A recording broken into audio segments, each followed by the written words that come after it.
Hi everybody, this is Travis. I'm bringing you a battle showcase today. This is my first Pokemon Go Battle League video. I consider myself to be a good but not great battler, but one thing that I definitely like to do is help people learn, help people get better at things, whether that's important, serious life stuff, or just getting more out of a game that they enjoy. I love giving tutorials and helping people out, so that's what this is. And if you want to see more, would appreciate some feedback, and we'll see if I want to keep making some more content like this. So today's video is going to be the Great League team that I used to achieve Legend for the first time in Season 8, and I've been using it to great success so far in Season 9. I really shot out of the gate very quickly in Season 9 with like a 75 or 80% win streak in that first, Hunger Games-esque first sets before everybody is placed. But now that Great League is back, I'm using it to push past up 2,800, and I think it's going to be good still for a Legend push, either this time or at the next Great League rotation. So definitely a consistent team. It's definitely a team with pedigree and a lot of chops to it. It's been consistently good for a really long time, not just for me, but the core of the team has been very good for other folks. You'll notice that it's extremely similar to FP Styx's best Great League team, which is Stunfisk, Pelipper, and Venusaur. I replaced the Pelipper with a Medicham safe swap, and I think that for my playstyle it works a little bit better. I think it makes a nice pair with Galarian Stunfisk. The rock and steel types with Medicham is a great pairing. You'll see Bastiodon with Medicham a lot too, another good pairing. But I think that after the Weather Ball nerf that this might even be a little bit better than the Pelipper safe swap. Especially since right now Medicham is ranked number 1 on PvPoke's simulation ratings. Obviously a very good team, very good Mons, and I think they work really well together.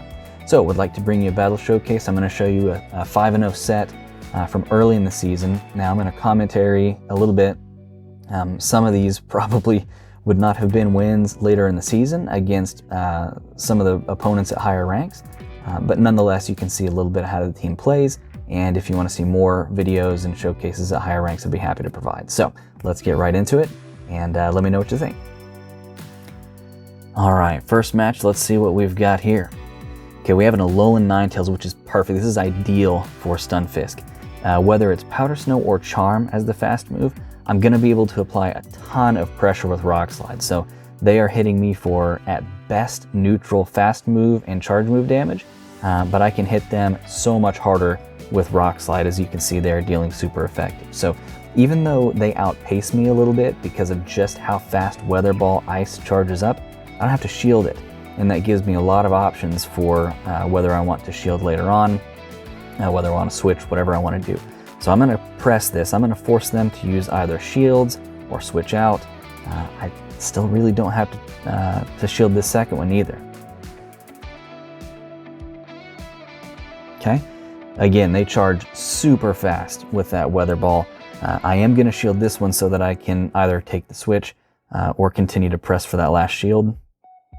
I'm going to overfarm just a little bit, knowing that they were a couple of fast moves away from their next Weather Ball.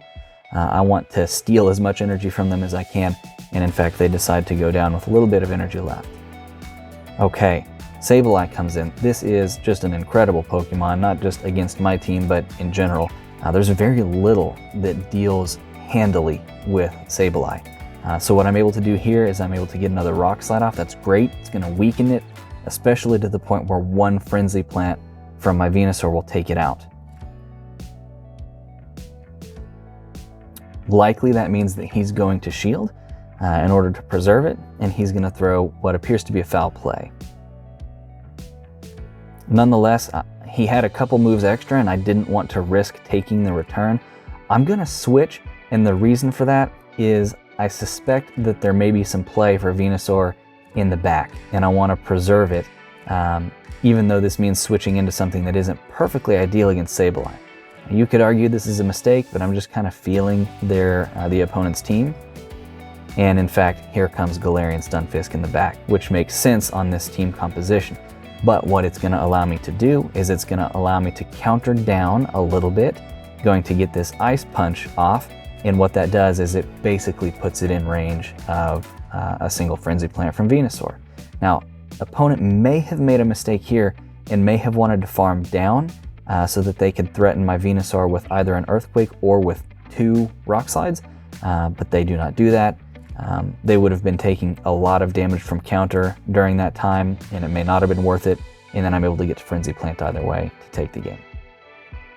Okay, next match, Deoxys. Now, this is when we're on paper. I lose this, but let me tell you how I play the Deoxys lead versus Stunfisk. He's dealing super effective damage because of counter, hitting the steel typing on Stunfisk, super effective, but he has no charge moves that deal even neutral damage. They're either single or even double resisted. And so what I like to do, if I'm going to be taking that counter damage, I also want him to throw his energy into a resisted Pokemon. And so as you see there, he threw a Thunderbolt where it's double resisted because of the ground type. So even though he's dealing super effective damage, I'm going to be able to either push shields or outright win the matchup depending on what I want to do.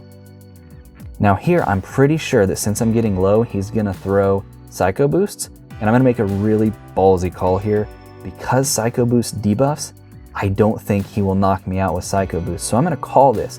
I live with a sliver of health, I'm able to get the Earthquake off, and that's either going to take his last shield or knock him out. He opts for the shield, so he's going to have switch advantage, but check it out.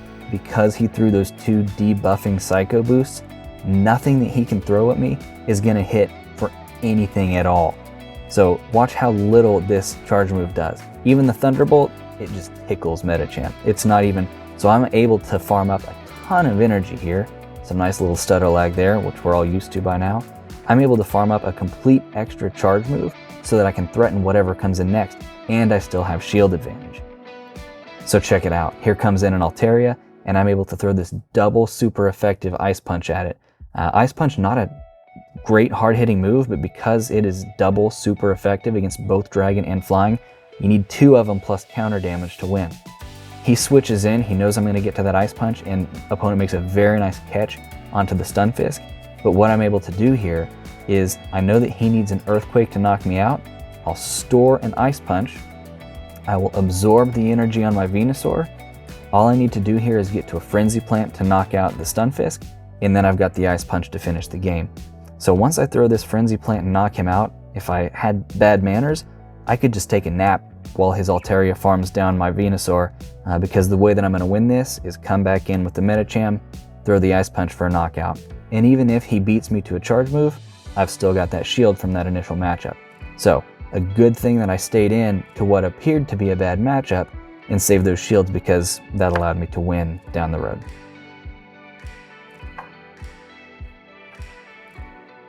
Okay, Drifblim. This thing, if I'm going to see it, I want to see it in the lead, because Stunfisk has great play against it, because I'm throwing very fast Rock Slides against his Flying type, and he is extremely good against both my backline. Flying is difficult for my backline to deal with. It's not impossible, but it is difficult. Now, a lot of these Pokemon that have a debuff move, in this case Icy Wind, like to shield your first move, because they know that after they debuff you, any following moves are going to hit less hard. What that also indicates is that they're going to stay in the matchup.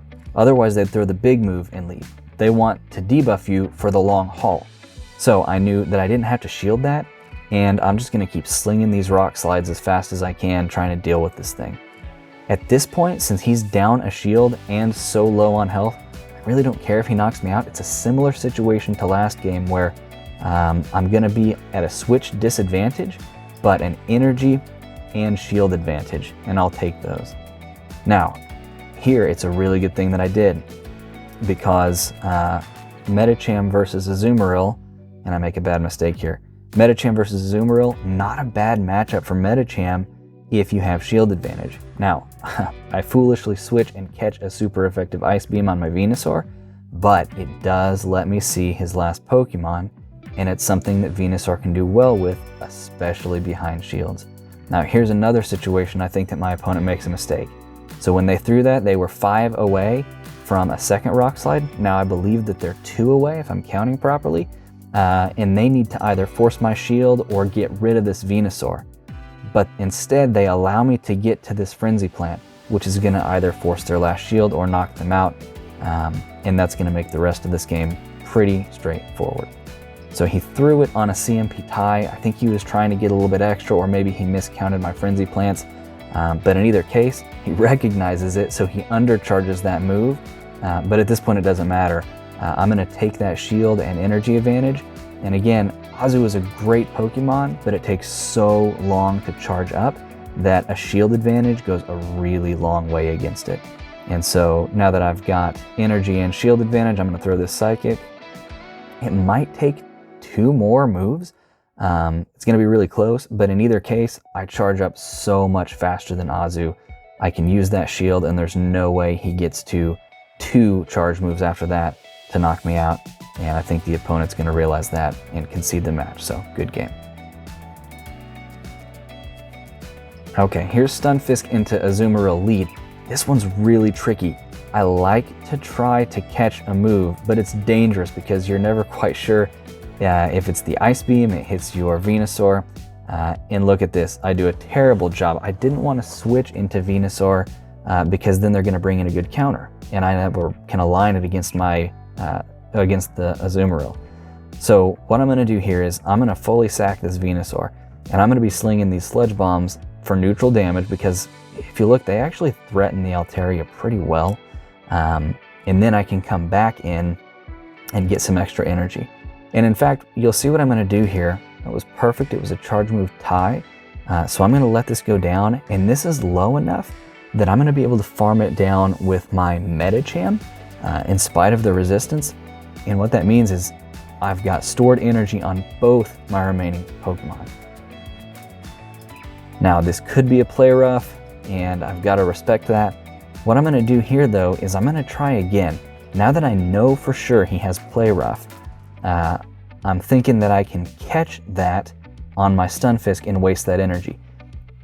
Azumarill is incredible, but it takes a really long time to charge, and so if you can catch a not effective move like I just did, it wastes so much time and energy.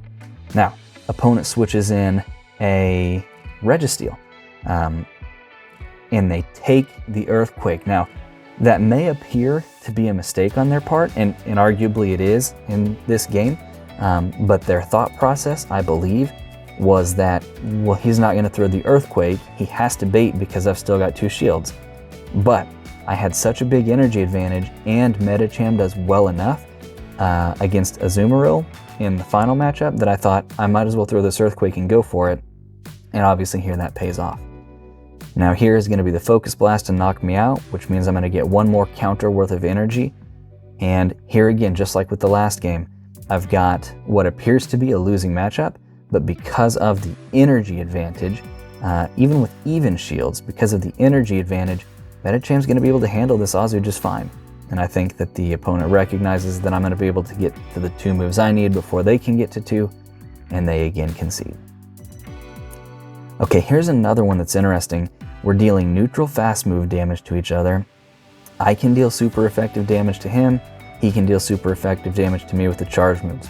But once again, this is one of those with the Icy Wind debuff. And so I'm anticipating he will shield the first one, and then he's going to start throwing debuff moves at me and not the Water Pulse. I'm also wanting to stay in this matchup because if I switch, they're going to debuff me and then switch into a counter, and that's going to force me to play that entire secondary matchup with an attack debuff disadvantage. I would rather just stay in here, push this as far as I can, and try to avoid getting debuffed on my next thing. And also because I'm charging up faster than his super effective move is, I get to threaten him a little bit more with the Rock Slide.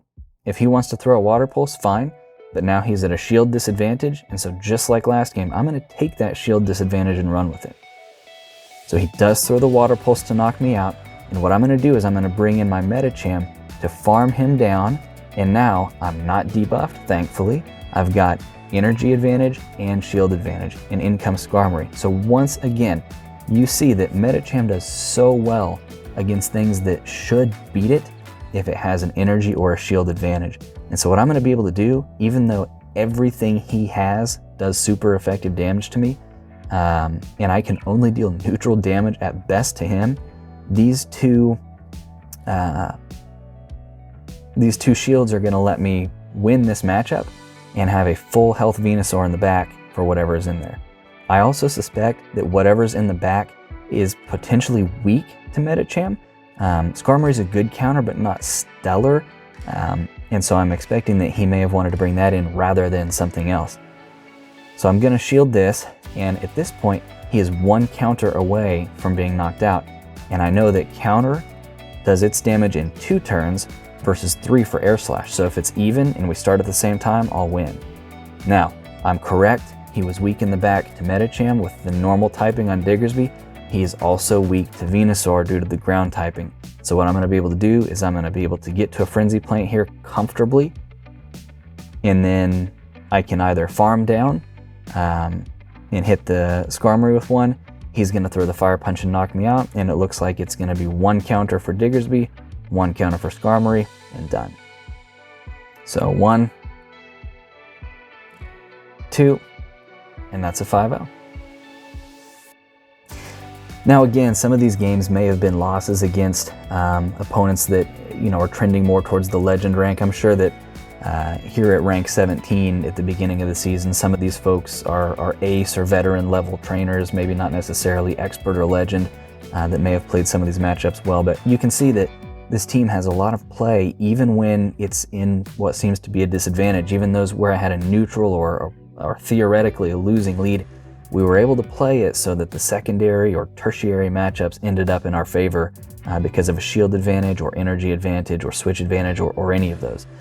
So even though this was a 5-0, I didn't have a lot of clean, free wins based on alignment. A lot of them were having to play around, we're having to be smart with energy, we're having to be smart with switches or shields, and so you can see some of those strategies on display here. But that's, again, this team has really taken me far. It got me to Legend last season. It's getting me up into the 2,800 range now.